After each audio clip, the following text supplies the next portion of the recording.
How's it going, people? I'm the administrator for the page We Want a WWE Attitude Era, coming to you from Buffalo, New York, after the Royal Rumble 2012, here with my review, tell you how I felt about everything. And all in all, I felt that the Royal Rumble 2012 was just a terrible pay-per-view. I was not impressed with it at all. And I'd like to start off by asking a question, and the question is, why does the WWE blow all of their anniversary shows? WrestleMania 25 was a complete dump, except for The Undertaker versus Shawn Michaels. WrestleMania 24 had stolen the show, and I feel like it's the same story with Royal Rumble, the 25th Royal Rumble match. The 24th Royal Rumble match last year stole the show once again. 40 man. This was a 30 man, more traditional, and I understood why it was 30 man because it's 25th anniversary. It was traditional. But 40-man Royal Rumble last year stole the show from this year's Royal Rumble because this year's Royal Rumble was terrible. First match with the triple threat steel cage match for the World Heavyweight Championship between Mark Henry, Big Show, and Daniel Bryan. It was a good match, actually. I didn't mind it. I thought it was a great way to start off the show, and it made the show seem more promising. It shook things up a bit because we're not used to those kind of stipulations, as the WWE is this PG product now, and they don't want to do that. It's usually a singles match for the championship. A triple threat match, I loved it. I thought it was great. I thought it was a good match. Steel cage, that was nice add-on to it. Not used to seeing that at a Rumble either, but it was great. Uh, Daniel Bryan, a lot of people were mad. This guy doesn't deserve to have this title. Big Show does. But it made the title more prestigious, letting Daniel Bryan keep it. He won it. He won it more fair than cheap this time. He escaped. He wasn't cheating. He escaped. That's the bottom line. He escaped. Big Show could not pull him up with one arm. He's not that strong.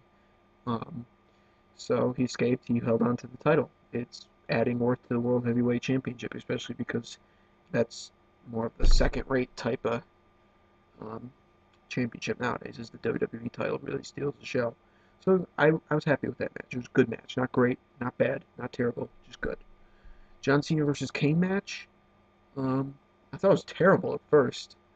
I was, well, I'll take that back. Bad at first because my overall impression of the match was bad at first.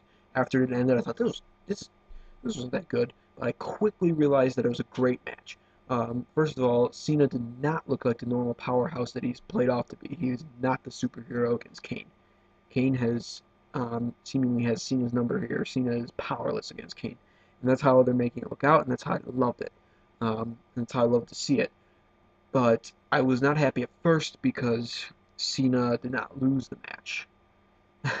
I want Kane to beat Cena fair, and this match ended in a double countout. So that's still Cena can't lose, the kids will get mad kind of thing. But Kane really destroyed Cena in this, and Zack Ryder as well. And poor Zack Ryder in a wheelchair, just hanging out in his locker room, and all of a sudden, poof, door gets kicked in, and Kane chokes him out and tombstones him. That was funny. Eve, some people were bashing Eve's acting. I didn't mind it. I thought it was pretty decent, and um, wasn't great this time. She did better the first time when Zack Ryder got chokeslammed through the floor. But she was okay, and Cena got chokeslammed. He ran out to Super Cena ran out to the aid of Zack Ryder and paid for it as well. So Kane really dominated, and that's what I liked about it. So bad at first because I wasn't happy about Cena not losing, but great overall because Cena got destroyed, and Kane is really doing some damage. The eight man or woman diva match was actually good. It was actually when you give them enough time, they are performers. They're not great like the guys are, but they are performers. They're still good like that. So I was there were some entertaining moments. Kelly jumping off on everyone. You don't see that a lot. And I had a mini markup moment with Beth Phoenix, especially because she's my hometown girl. She gave that the Grand Slam. So it was a good match actually. It wasn't terrible. They should give the divas a little bit more time, and especially people like Natalia, Phoenix. and Eve. Those are the good ones. Okay, McIntyre versus the Funkasaurus was just, like, McIntyre's getting destroyed. And I know what they're trying to do for McIntyre. They want to get the crowd behind him by putting him on a massive losing streak. Everything's on the line. He might get fired at any show, and they want the crowd to get behind him. And it might work, and it might not. But I'm getting a little aggravated at this misuse of his talent because McIntyre has a lot of potential, and they're not using it. And him jobbing to a 350-pound dancing fat man just didn't do it for me. I laughed. It was hysterical. But the bottom line after the match is a waste of time. CM Punk versus Ziggler, great match. I'd probably give this the match of the night because it was an actual match. It had an actual ending. If Cena versus Kane had an actual ending, that would be match of the night. But CM Punk versus Ziggler match of the night had an actual ending. It's still going to play into the John Laurinaitis storyline. And I know some people also hate Laurinaitis, but I tend to like him. He's really adding some interest to the story, and it's an ongoing storyline, and we don't get that a lot from WWE anymore. So any storylines they're going to give us, we need to hang on to because these storylines. That's why I like the Cena versus Kane, Daniel Bryan versus Big Show, and the CM Punk versus Ziggler with the Laurinaitis. It's ongoing storylines. They're good. So it was a great match. Really good wrestling. Ziggler is shades of Mr. Perfect. He sells amazing. Got an incredible body and incredible athlete. He's not afraid to get hurt, obviously, because he sells the moves like a boss. And I'd rather have him oversell than undersell, like most of the guys do nowadays.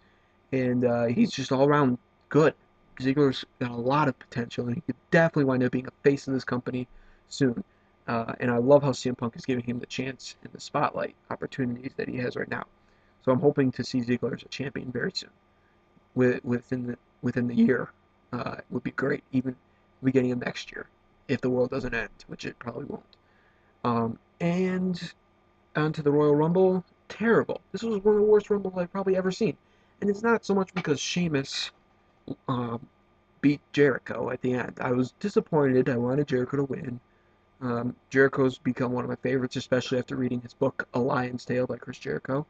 As I am striving to become a pro wrestler, that book was great because I'm not big, I'm not tall. Jericho's the same way. He's 5'10", I'm 5'10". So I could relate to Jericho a lot, and after reading his book, A Lion's Tale, love him even more. But so Jericho's grown on me even more. Even as a kid, I liked him. He was funny, but right now I love him. And so him losing to Sheamus, I was like, okay. But Sheamus has an opportunity now that Jericho's had a million times. He hasn't won the Rumble, Jericho, but he's been at WrestleMania so much. And he's going to find his way there. So I'm not too concerned about Jericho. He's going to find his way, hopefully against Punk. That would be great. Best in the world versus best in the world. So that's not the problem. The problem was, it's just, there's not, but I was just sitting there the whole time. Boring. The Rumble had no more than, well, I think 8 people in the ring. And that was it at once. I like when the ring needs to be crowded. It needs to be full of action. You shouldn't be able to see what's going on. You should just see guys flying over ropes here and there. That's a good Rumble. But the fact that there was like 7 people, it was 3, 4, and 5 people in the ring on average, and that's just boring. You can see it's just they're laying there half the time. That's the problem. When you have like 15 people in the ring at once, sure, some of them are laying there, but others are active and they're taking turns and doing stuff like that. So I was disappointed with this Rumble. It wasn't as good. There was nothing really eventful. Road Dogg was cool. Mick Foley was good. But WWE really dropped the ball with this pay-per-view. It's a big pay-per-view, too, and the fact that they dropped the ball, there are a lot of angry customers who paid $45 now that want their money back. And maybe they won't be ordering the next pay-per-view because of that. So, um, the Royal Rumble match itself was terrible. The matches that, you know, came before it were pretty good, but then the Royal Rumble is that's the main match. You gotta do good. You gotta do something eventful with that, and the WWE just dropped the ball with it. And that's my opinion. I'm sure some disagree. I am happy for Sheamus, and I'm happy a new guy has won it. But overall, it's just a boring Rumble this year. And I hope they do better next year. That's the administrator out.